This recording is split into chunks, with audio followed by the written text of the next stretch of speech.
नाशिकमधलं बंड शमवण्याकरता उदय सामंत नाशिकमध्ये तळ ठोकून आहेत। भाजपचे बंडखोर गणेश गीते आणि गोकुळ गीते नॉट रिचेबल असल्याची माहिती मिळते। गीते बंधूंच्या माघारी करता शिंदे सेनेचे शर्थीचे प्रयत्न सुरू आहेत।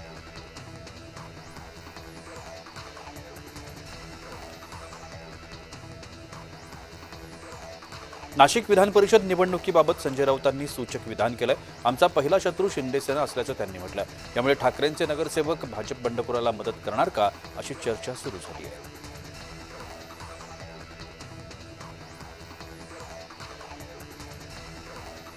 सोलापूर विधान परिषद निवडणुकीमध्ये बनावट सह्यांमुळे गोंधळ झाला। न्यू राष्ट्रीय समाज पक्षाच्या उमेदवारानं भाजप सदस्यांच्या बनावट सह्यांचा वापर केल्याचा आरोप आहे। अशोक वाघमोडेंच्या अर्जावरती सूचक म्हणून भाजप नगरसेवकांच्या सह्या असल्यामुळे भाजप नगरसेवक आक्रमक झाले।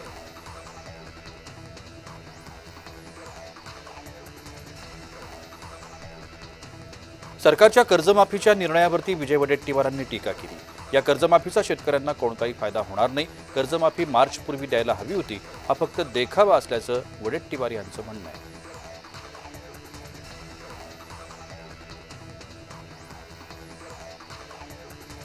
कॉक्रोच जनता पार्टीचे संस्थापक अभिजित दिपकेंच्या आंदोलनामध्ये अंजली दमानिया सहभागी होणार आहेत। दमानिया यांनी एक्स पोस्ट करत या संदर्भातली माहिती दिली।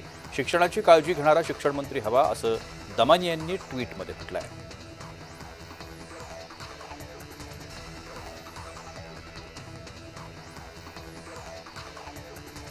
कॉक्रोच जनता पार्टीचे अभिजित दिपके यांना विमानतळावरूनच अटक होईल। विधिज्ञ असीम सरोदे यांनी हे खळबळजनक वक्तव्य केलं। दिपके 6 जूनपासून आंदोलन करणार आहेत।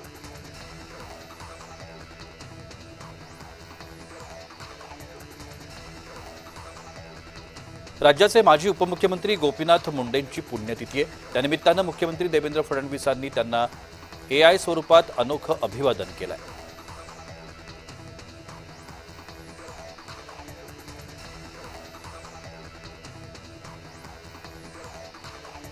विधान परिषद निवडणुकीच्या पार्श्वभूमीवरती मंत्री उदय सामंत नाशिकमध्ये पोहोचले। बंडखोरी रोखण्याकरता सामंत नाशिकमध्ये गेले। गीतेबंधूंची बंडखोरी शमवण्यात सामंतांना यश येईल का, याकडे आता नाशिककरांचं लक्ष लागलं आहे।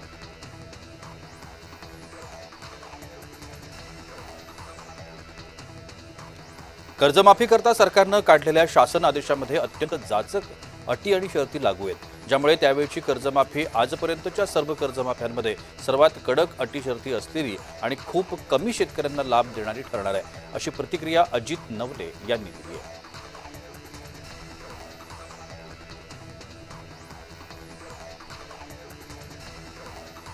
उपमुख्यमंत्री शिंदेंनी ठाण्यामध्ये संभाजीनगरच्या आमदार खासदारांची बैठक घेतली। ही बैठक जिल्हा मध्यवर्ती बँकेच्या निवडणुकीसंदर्भात असल्याचं शिंदे यांनी म्हटलंय।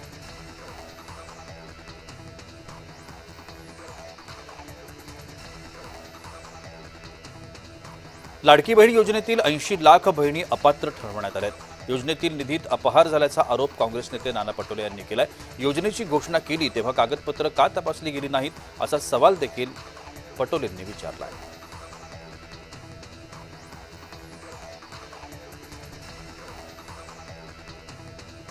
मेळघाटातील आरोग्य व्यवस्थेच्या दुरावस्थेला जबाबदार कोण, असा सवाल मंत्री चंद्रशेखर बावनकुळेंनी उपस्थित केला।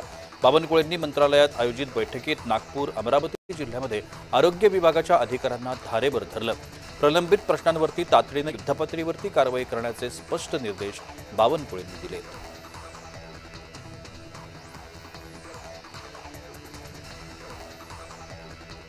भाजपा शिवसेनेला संपवेल ही अब्दुल सत्तारांची व्यथा खरी आहे। आमदार संजय गायकवाड यांनी याला दुजोरा दिलाय। माझ्या मतदारसंघामध्ये भाजपा अन्याय करत असल्याचा आरोप संजय गायकवाडांनी केला। गायकवाड यांनीही भाजपावरती नाराजी व्यक्त केली आहे।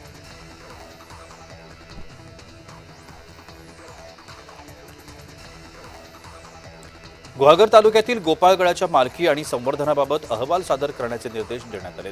सांस्कृतिक कार्यमंत्री आशिष शेलार यांनी रत्नागिरी जिल्हाधिकाऱ्यांना त्या संदर्भातले आदेश दिले। व्हायरल व्हिडिओनंतर गोपाळगडाच्या मालकीचा प्रश्न चर्चेत आलाय।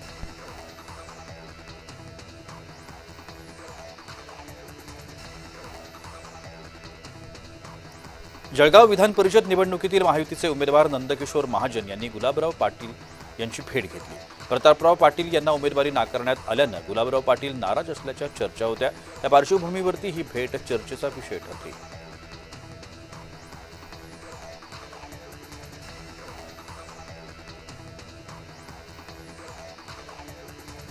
अमरावती विधान परिषद निवडणुकीतील उमेदवारांच्या प्रतिज्ञापत्रातून आर्थिक आणि गुन्हेगारी पार्श्वभूमीची माहिती समोर आली आहे। प्रवीण पोटे, हर्षजित देशमुख यांनी स्वतःची प्रतिमा स्वच्छ असल्याचा दावा केलाय, तर वंचितचे उमेदवार डॉक्टर निलेश विश्वकर्मा यांनी गुन्हे दाखल असल्याचं प्रतिज्ञापत्रात नमूद केलं आहे।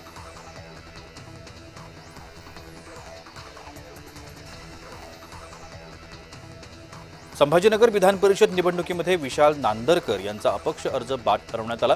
आता निवडणूक मैदानामध्ये 6 उमेदवार आहेत। अब्दुल सत्तार यांचे पुत्र समीर सत्तार यांनी बंडखोरी केल्यामुळे ही निवडणूक चर्चेत आली आहे।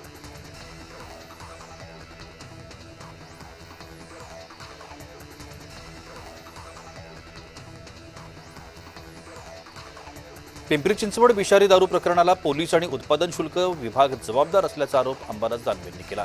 पोलिसांच्या आशीर्वादाशिवाय असा प्रकार शक्य नाही, संबंधित अधिकाऱ्यांना सहआरोपी करा अशी मागणी दानवेंनी केली आहे।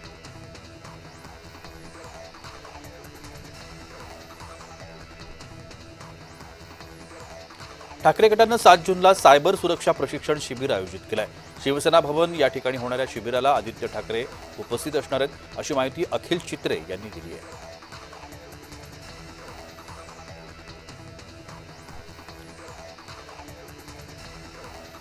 भंडारा गोंदियातील विधान परिषद निवडणुकीमध्ये जनतेची साथ आम्हालाच मिळेल असा विश्वास काँग्रेस नेते नाना पटोलेंनी व्यक्त केला। जिल्हाध्यक्ष जे निवडण्यात आलेत त्याबद्दल काही ठिकाणी खुशी तर काही ठिकाणी गम आहे असं देखील त्यांनी म्हटलंय।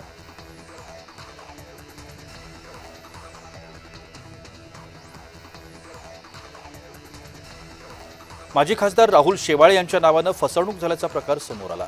खासदारी कोट्यातील घर नावावर करून देण्याच्या नावाखाली 6 जणांची जवळजवळ 1.5 कोटींची फसवणूक झाली आहे। या प्रकरणामध्ये मुंबईतल्या डोंगरी पोलीस ठाण्यामध्ये गुन्ह्याची नोंद करण्यात आली।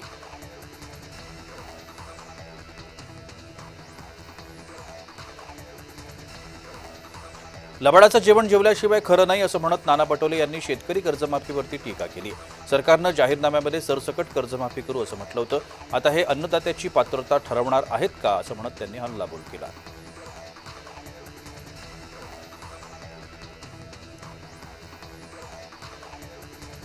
शेतकरी कर्जमाफीवरून खासदार संजय राऊतांनी टीका केली आहे। देवेंद्र फडणवीस आणि नरेंद्र मोदी यांच्या घोषणा फसव्या असतात।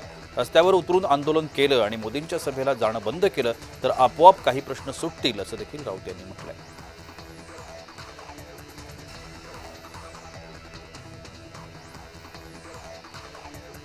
नवी मुंबईमध्ये पवार गटाच्या वतीनं दरवाढी विरोधात सिडको एक्झिबिशन सेंटर समोर रस्त्यावर आंदोलन करण्यात आलं। या आंदोलनामध्ये रोहित पवार, सुप्रिया सुळे, शशिकांत शिंदे, जितेंद्र आव्हाड सहभागी होते। या आंदोलनावेळी चुलीवर भाकऱ्या बनवत सरकारविरोधात घोषणाबाजी करण्यात आली।